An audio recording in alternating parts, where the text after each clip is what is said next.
Allir þættir samstæðvarinnar eru fáanlegir á öllum helstu hlaðvarpsveitum. Já, það er virkilega ánægjulegt að Íslendingar hafa eignast fulltrúa sem vann BAFTA-verðlaun hér fyrir nokkrum dögum.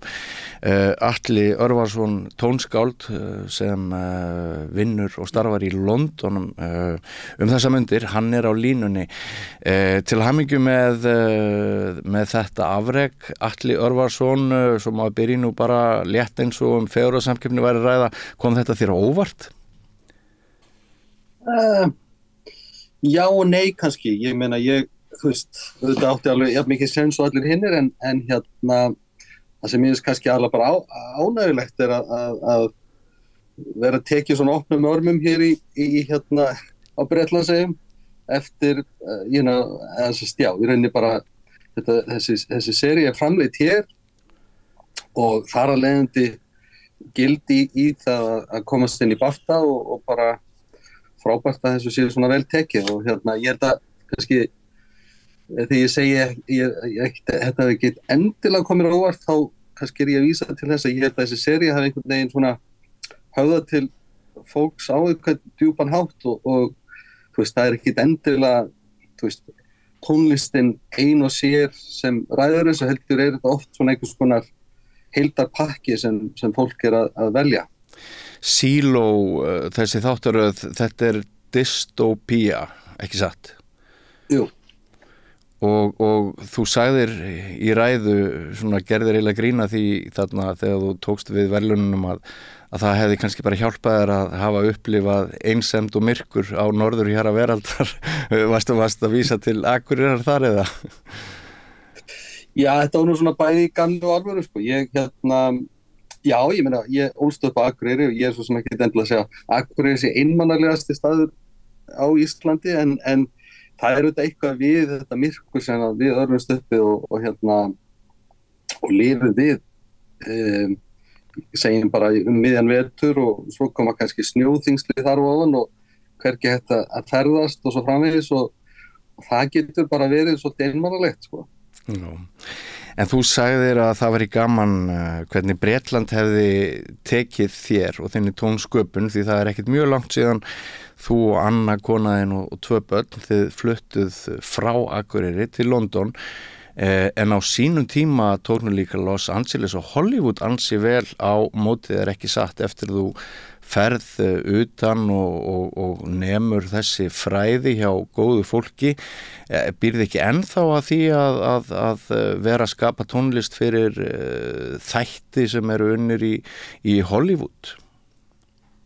Jú, þetta er þetta bein tenging og bein lína í gegnum þetta allt saman frá þeim árum þegar ég bjó í Hollywood og það liggur ég getur sko bara tímasett og bent á nákvæmlega augnablikin þar sem ég var bara nýfluttur til LA og kynnist í rauninni fólki sem kannski vísa mig veginn, sko. Þannig að þetta er bara langhlaup, þetta er marathon og stundum fær maður góðan vassopp á leiðinni eins og núna í vikunni með BAFTA-verðlaunum og þannig að já, það er alveg rétt að bæði Hollywood og London hafa svo sem tekið mjög vel á móti mér og ekki síður þegar við fluttum heima á sínu tíma, það var rosalega góður tími að vera heima í þessi 7 ár sem vorum þar og það er auðvitað ennþá svona terrafirma og höfuðstöðvar okkar eru á Akureyri.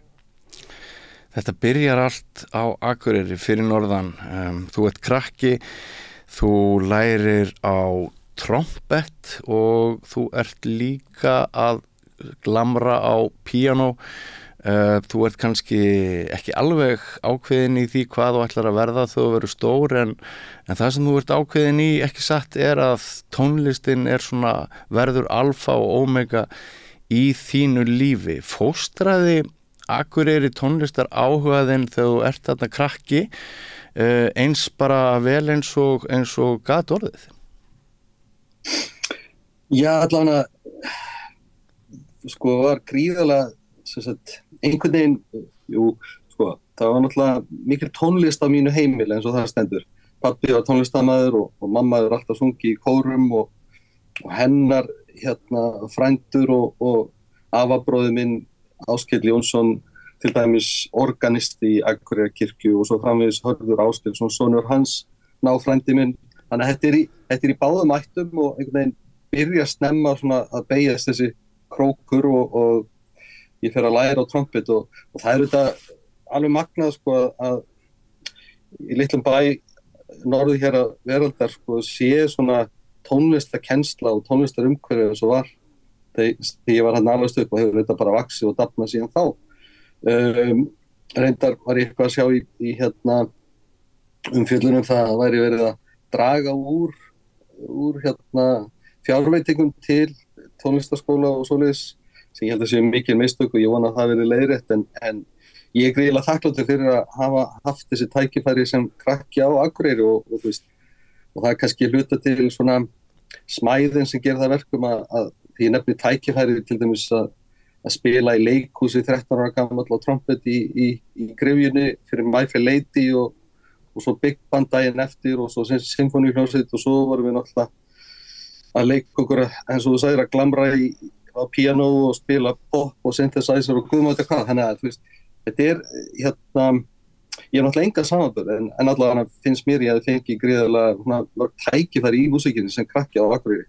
Já, og ég og þú eigum það sammerkt að hafa verið á sviði með Meat Loaf goðinu mikla árið 1987 þar sem að þú var svo heppin að vera með hljómborð til þess að þykjast spila á en ég þurfti bara að dansa og syngja með Meat Loaf. Það var svona hluti af þessu ævintýri, þessu ferðalagi.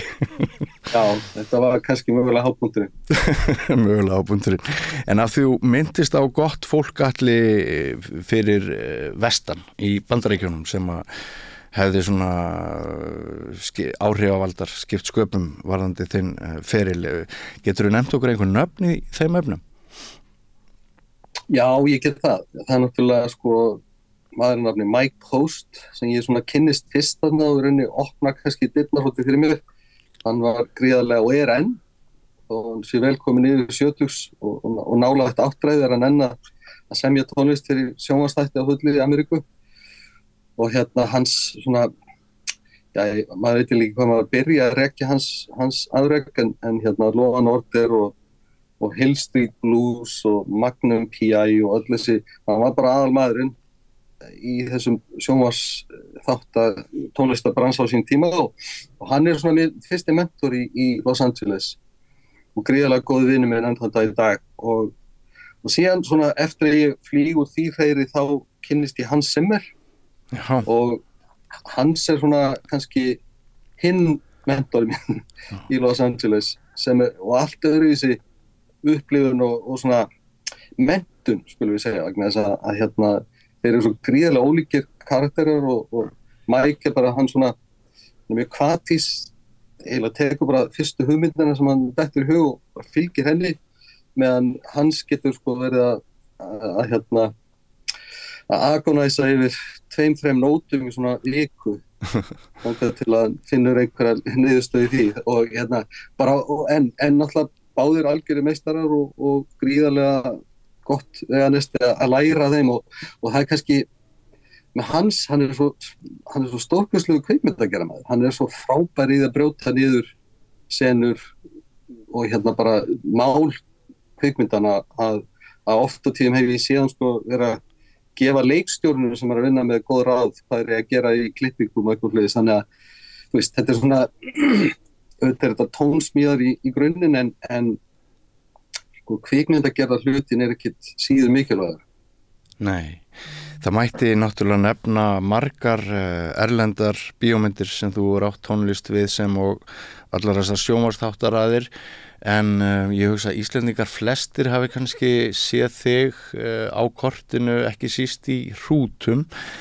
Þú bjóst til magnaða músík og það voru tilfinningar í því hvernig þú spilaðir þá músík á harmoniku föður þíns í kirkju ef ég man rétt. Er það ennþá lykillinn að þinni tónsköpun að kafa djúpt inn í þig sjálfan, inn í tilfinningarnar, jafnvel inn í sársaukan? Já, ég held að það sé bara hluti af klárlega minni tónsköpun og mögulega bara allra sem eru að sinna þessu verkefni sem að búa til tónlist. Auðvitað erum við bara einhvers konar heild á öllum okkar upplifunum og allt það, en sko einhvern tíðan var ég að tala við vin minn einhver svona sársaukafull augnablik á lífsleiðinni sem barn sérstaklega, og hann benti mér á það að þetta var nú kannski mögulega grunnurinn að ég geta einmitt miðlað einhverjum af þessum tilfinningum í gegnum tónlistina. Þannig að þetta væri frekar eitthvað að vera þakklátur fyrir heldur en að kvartir. Einmitt. Og ég held að að því hún nefnir hrút, að það var alveg bara, ég hefði nú eiginlega bara ekki getað verið meira á svona einhvern veginn komið við kaunin í manni, vegna þess að eins og þú nefndir þá spila ég skorið á harmonikkunars pappa sem var þá nýlega fallin frá, og sko í Lundabrekku kirkju í Bárðardal þar sem mamma fór í skóla sem barn. Þetta var þetta var svona æska og æska mín og foreldra minna jafnvel kom öll saman í þessu, en ég held að við líka segja sko að svona út frá listrænum sjónarmiðum þá held ég að koma aftur heim til Íslands í þessi 7 ár sem við töluðum áðan hafi haft rosalega góð áhrif fyrir mig, og það var rauninni þar sem ég fór að sinna því að semja svona mína kannski eigin tónlist, gefa út sólóplötur og annað slíkt, og það var þessi góð menntun vegna þess að sko, þú veist, ég hef búin að vera í því að framlega tónlist og semja tónlist fyrir sjónvarp og kveikmyndir eins og við þekkjum, og það kannski má kalla það sem lítið svona production tónlist, þú veist, það er eitthvað framlegt sem þú síðan setur tónana við, en að semja tónlistarna vegna beint frá hjartanu er allt öðruvísi sko prósess, og það er eitthvað sem ég bara kannski þurft að læra, og ég er ekki frá því að það sé einmitt að koma í gegn núna í því sem ég er að semja eins og fyrir Síló. Ég held að tónlisti mín hafi einhvern veginn dýpkað við að vera heima og kafa honi í sjálfum mig með þessum sólóplötum. Mjög áhugavert. Allir, ég veit að þú hefur ekki meiri tíma til að spjalla við okkur, þú ert bókaður á vinnufundum núna, en mér langar aðeins kannski í lokin að spyrja þig svona hvernig það eða gerir það þig að einhvern veginn svona öðruvísi tónlistamanni heldur en hefðir fyrir sko þessi sena að þú fæðist fyrir norðan. Þú verður ekkert mjög þekktur í Reykjavík sem tónlistarmaður þóttu sérst að spila á hljómborð með Sálinni og svona snertilendir hér tíma. Þú ferð til Bandaríkjanna, þú ert þar, þú kemur svo aftur norður, þú býrð 7 ára á Akureyri og ferð þaðan til London. Sá sem að svona missir af Reykjavík í tónlistarsenunni og þeim áhrifum sem fylgja því að vera hérna í Reykjavík. Stendur hann að einhverju leyti svona í ólíkum sporum og flestir aðrir íslenskir tónlistarmenn sem sannarlega spretta upp hérna frá höfuðborgarsvæðinu? Það getur bara mjög vel verið. Ég er náttúrulega fyrir eitthvað allt annað umhverfi í Los Angeles heldur en ég hefði verið í Reykjavík. Hvort sem það er verra eða betra eða eitthvað, það veit enginn, en það er klárlega öðruvísi, og síðan sko þetta er góð spurning þessu. Við þurfum að kryfja þetta aðeins nánar sko. Ég veit ekki hvort að gera með einhvern veginn öðruvísi músikanti, en jú, auðvitað, eins og ég sagði, að alast upp í Hollywood í rauninni sem ungur maður í tónsmíðum, það hefur örugglega komið eitthvað annað út úr því að ég verið í borginni segjum í listaháskólum var kannski ekki komið til sögunar, en í svona þeirri kreðsu sem er þar. Eins og ég sagði áðan, ég meina, erum ekki bara einhvers konar einhver heild af öllum okkar upplifunum, og klárlega hefur þetta einhvern veginn markað sín spor.